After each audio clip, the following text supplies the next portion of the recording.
Hello, fellow modelers and hobby enthusiasts. In this video, let me show you how I painted an out-of-print Dark Angels Company Master from the 6th and 7th edition of Warhammer 40K. I've been excited to try painting another 40k mini after I did my 10 Necron warriors. If you haven't seen that video, please go check that out if you're interested. Necrons were my first foray into painting 40k. Needless to say, the mini painting hobby has officially sunk its claws into me. I actually made this as a gift for my brother-in-law way back during the holidays, shortly after I finished those Necrons. Since then, the footage kind of just sat in limbo while life's other priorities sort of took over my life. Yet, here I am, ready to resurrect the footage and this old Dark Angel mini from the dead. It cannot be. So, let's get right into it. The reason I chose this particular model was because I knew my brother-in-law was getting ready to read Descent of Angels from the Horus Heresy series of books at the time. Truth be told, I actually haven't read much of Horus Heresy myself, but I knew this book had a lot to do with the loyalist Dark Angels Legion of Space Marines. I haven't delved too much into their lore, admittedly, but they got some cool looking green power armor, and their leader's name is Lionel Johnson. Lionel Johnson? I mean, come on. Like my Necrons, I just jumped on the good old eBay to hunt down a single miniature, as I really didn't feel like painting an army. I came across this mini, a Dark Angels Company Master.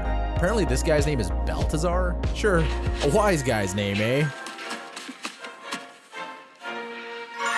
Balthasar. Yeah, I think he looks pretty cool. So I hit that order button, and the model arrived a few days later. Upon further research, I figured out that this mini, like I said before, is from a legacy 40k starter set titled Dark Vengeance. Released around 2012, this included a set of units from the Death Wing of the Dark Angels and a band of Chaos Space Marines from the Crimson Slaughter. Obviously, I just got a single mini someone cannibalized from the set, which is what I wanted, a convenient perk of buying minis secondhand. The mini shipped in a small plastic bag with 6 parts already removed from the sprue. I also received a severed Chaos Space Marine head for some reason. I'll find a use for this.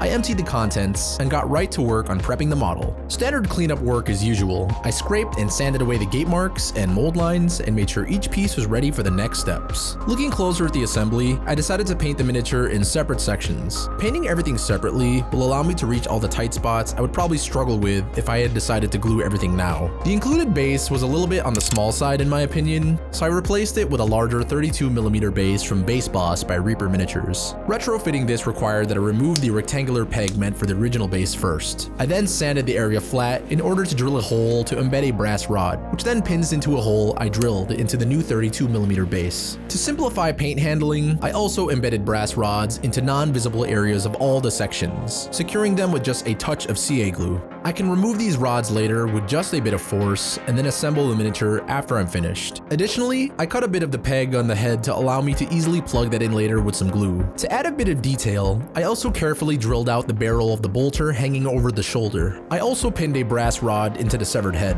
I'll be integrating this into the base later. To give my hands something to grip while I apply paint, I planted all my parts into small wood blocks. Small holes were drilled for the brass rods to snugly plug into, and double-sided tape was used to secure the base. With everything secure, let's head to the airbrush booth to spray some primer. I primed all parts of the model with Mr. Surfacer 1500 Black. This is a smooth lacquer primer that leaves the mini with a nice satin black, which will be a perfect base for me to build up my brushed on paint layers. I left everything to dry for a couple hours before I moved on. Working out the color scheme was straightforward. I simply looked at reference images online of the same mini, but finished. I used this to select my paints from my acrylic paint stock that looked like the best approximation to the same colors. So, with my selected paints and my reference images at the ready, I was set to begin layering paint by hand. I started first with painting what I felt would be the most challenging for me, the power sword. 2 new techniques I really wanted to practice on this are wet blending and trying to create a pseudo NMM effect on the blade. I wanted to attempt wet blending a gradient effect, resembling something like NMM, also known as non-metallic metal, on this portion. Technically, it's not really NMM I guess, more like a series of gradients repeating through the blade in a pattern resembling an energy source. I was inspired to try this after seeing the effect done on similarly powered weapons, so I felt now would be a great opportunity to learn to simulate this.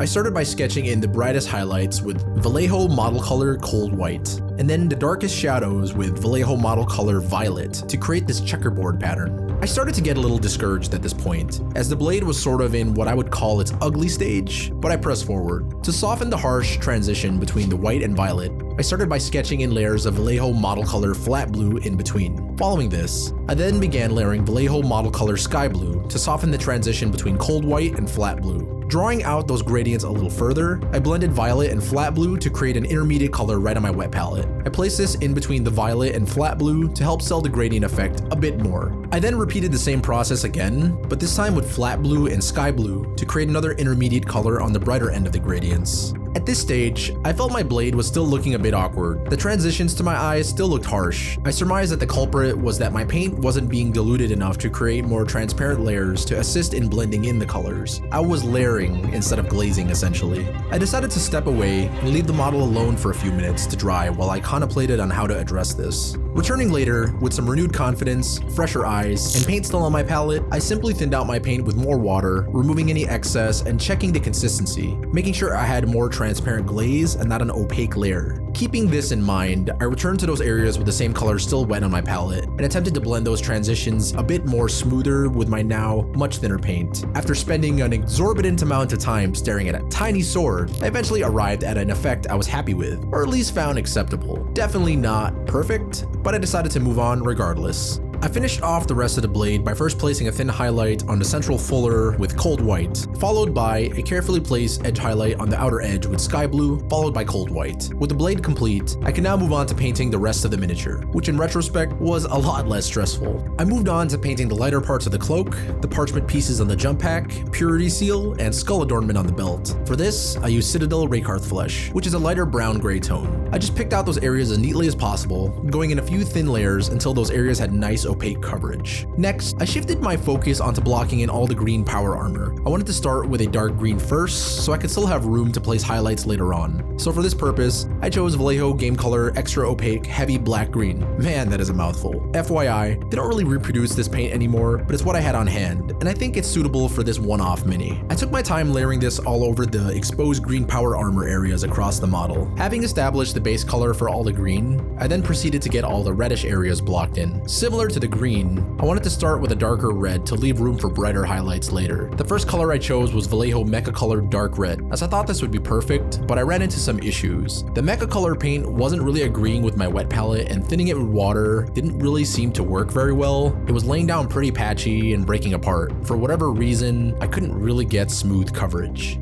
My best guess is that it probably works better with Vallejo airbrush thinner and through an airbrush. Anyways, I quickly abandoned that idea and decided to go with Citadel Mephiston Red instead. This worked out much better, and I was able to get all the red cloak, the purity seals, tassels, and red eye lenses on the helmet. I then moved on to painting all the various gold details across the model with Citadel Retributor armor. This includes all the gold trim on the helmet, the trim of the wing detail on the exposed pauldron, the Dark Angels emblems on the gauntlets, hilt and pommel of the sword, trim of the skull adornment on the waist, and the gold Dark Angel ornaments hanging from the waist. Following this, I moved on to painting the brighter red details with Army Painter Pure Red. This is the older formula that I just happened to have lying around. With this, I painted the gun casing of the bolter and began highlighting some of the various tassels across the model. Continuing on, I then blocked in all the darker steel details with Citadel Lead Belcher. This includes several parts of the bolter, which are the muzzle, the iron sights, and slider, as well as details on the backpack and the grenades equipped to the waist section. Moving around the model, I realized I missed a few gold details I meant to do earlier, so I returned with Retributor armor to paint the emblem hanging from the rear shoulder, the bands of the tassels, as well as the insignia and rivets on the bolter. Upon further inspection, I also realized that I forgot about the dark steel vent details on the backpack and helmet, as well as these rods powering the blade of the power sword, so I returned with Lead Belcher to pick those areas out as well. Additionally, I realized I didn't really like how Lead Belcher looked on the grenades, so I painted those in with Canoptek alloy instead, which is a bit of a warmer and brighter silver. I only wish I painted this in the camera's frame. Oh well. Changing my mind yet again, I returned with Army Painter Pure Red and started highlighting some of the tassels again. These were still looking a bit too dark, and I wanted them to stand out from the darker red cloak a bit more. I also noticed even more details on the helmet yet again that I missed. They look like some sort of rivet or emblem on the sides of the cheeks. To be honest, I'm not really sure, but I painted those in with lead belcher. You're probably starting to see a pattern here. Miniature painting, I've learned, is a back and forth process. This model in particular has a lot of intricate details I totally glossed over at first glance. Eventually, I moved on to the next colors. The next step was to block in all the cooler off-white portions. This includes all the feather details across the armor, the emblems across the lower half of the cloak, and the emblem on the jump pack. For this purpose, I used Citadel Grey Seer and carefully painted those in. Next, it was time to paint the brown leather areas on the model. This includes the ammo pouches on the belt and the shoulder strap for the bolter. For these areas, I used Doom Bull Brown and carefully picked those out. With that brown painted,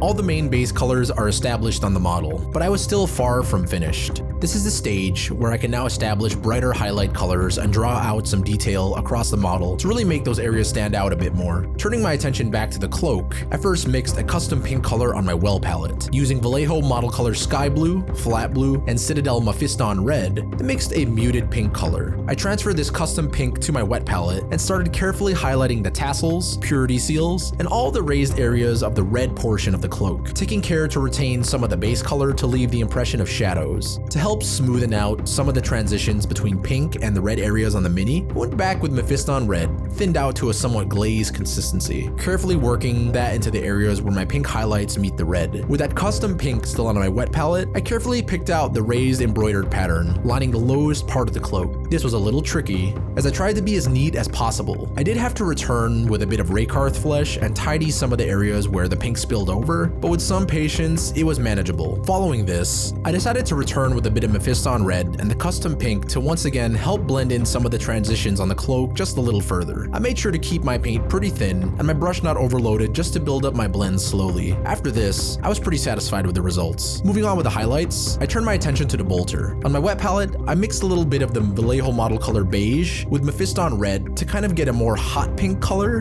which I then used to carefully edge highlight the entire bright red gun casing. The next area I set out to highlight was all the warm off-white areas. With Citadel Ushabti bone loaded onto my palette and brush, I highlighted all the parchment, the white areas of the cloak, and the skull on the waist using the same methods as before, minding the thinness and the consistency of my paint. I now turned my attention to the green power armor. For all the large raised areas, I began highlighting with Warpstone Glow across the green areas of the model. I made sure to leave most of the dark green still showing since I just wanted to accent with the Warpstone Glow and not overly brighten it. To really make the armor areas pop, it needed a very bright green edge highlight in the most prominent and front-facing areas, so for this purpose, I used Moot Green. I'm not really trying to edge highlight every single area, as I'm not quite going for a heavy metal style, just creating the definition in select areas to draw the viewer in to give more visual interest. I spent a good amount of time at this stage, turning the model around and going back and forth with Moot Green and Warpstone Glow where I felt it needed it. Eventually, I was happy with the green and moved on. Finally, it was time to apply some washes. I started with Agrax Earthshade and applied that all over the gold sections, parchment, as well as pin wash edges where red parts of the cloak meet the off-white parts of the cloak to give a little more shadow. Following this, I applied Nuln Oil in select areas. First doing an all-over wash on most of the dark steel areas like the grenades, rods in the power sword, and vent details. For panel lines and recesses across the armor, I applied it more like a pin wash as to not coffee stain larger areas. I didn't want to layer more paint than I needed. I also did a separate application of Nuln Oil over the feathery parts of the helmet and shoulder armor. I left those washes to dry completely before moving on to the next steps. To finish the feather areas on the helmet and shoulder armor, I highlight only the highest raised areas with Vallejo model colored cold white, taking care not to touch the recesses to keep the transition from the Nuln Oil. With the cold white still on my palette, I did some final bright edge highlights on the brightest points of the power sword blade. Following this, I added white dot highlights to the very left corners of the eye lenses to add an impression of the brightest reflections. I left the model to dry a little and turned my attention to the severed Chaos Space Marine head. Since this was being integrated into the base and not the main feature, I just did a quick slap chop style paint job. I started by dry brushing the entire helmet with cold white to pick out all the details, and painted the gold and red areas with Mephiston Red and Retributor armor respectively. I will be blending this into the base with another wash and some dry brushing, so this was sufficient enough for my purpose. With all my components of the mini now fully painted, I removed all the pieces off the wood blocks. To remove the glued and embedded brass rods, I simply used some pliers with a few gentle twists and pulls to get them loose. All of the pinned and glued areas were hidden, so no need to do additional work. I only left the bottom some brass rods, as these will plug into the base. I then assembled the miniature and applied super glue where I needed to secure it all together.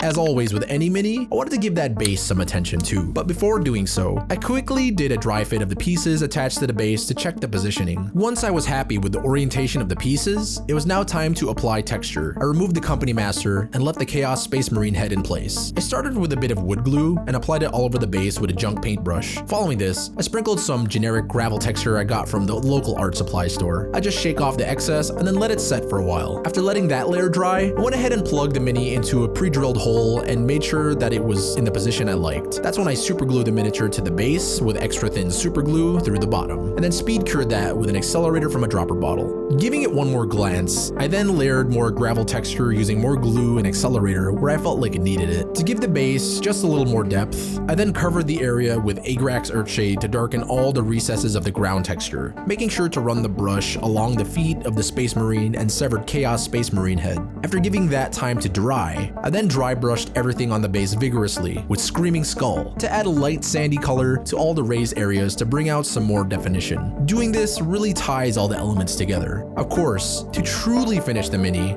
I painted the rim of the base with my color of choice, which in this case is Screaming Skull once more. With this step, the Dark Angels Company Master, good old Balthasar, is completed. All in all, I'm really happy with how this little guy turned out. This is the first Space Marine I've ever painted, and I'm actually pretty proud of the sum of my work. One piece of critique I will give myself though is to practice a little bit more of my wet blending. While I think the gradient on the sword looks pretty cool, I felt like the transitions between the different colors could have been just a little smoother. I can likely attribute this to me trying to slap colors on there and not taking enough time to really check the dilution of my paint and making sure we have the perfect glaze consistency. So this will be something I'm going to continue to work and practice on, but other than that, I feel like I'm actually getting somewhere with my brush painting technique. The great part about painting a single miniature versus army painting is that I can put more of my focus on every individual element of the model. It was another great exercise in trying new things and seeing how paint behaves and reacts on my palette and brush. I'm starting to understand more of the nuances of the techniques, and that is super exciting. One might say I'm starting to get a little obsessed, but I love it. And so should you, dear viewer, in attempting any hobby project. If you enjoyed this, please like the video and subscribe to the channel for more of my hobby adventures, tutorials on building and painting plastic models, and more. I really appreciate your support. And as always, remember to stay safe, be nice to each other,